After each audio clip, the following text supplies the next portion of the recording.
my educational journey, I started off going to regular public school. I'm from Western Massachusetts, and I went to kindergarten, and then as a third grader, I started to get pulled out of the main classroom because I wasn't doing as well as the other students in math.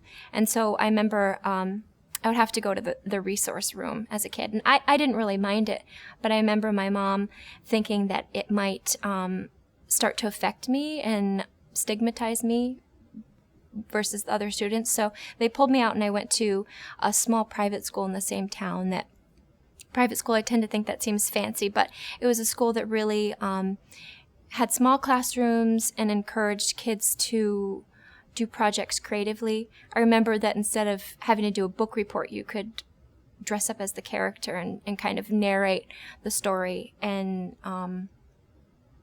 report on the book that way rather than having to do a big book report.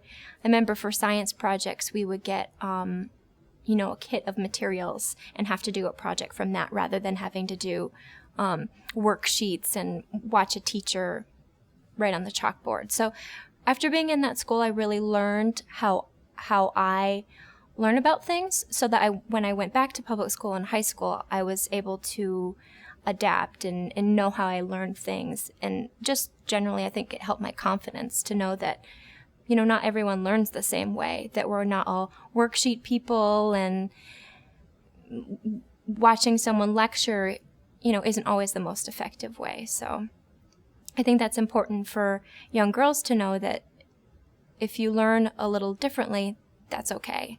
And just working hard and maybe talking to a teacher, or maybe you need some extra help after school, that you'll learn things and that it'll come to you.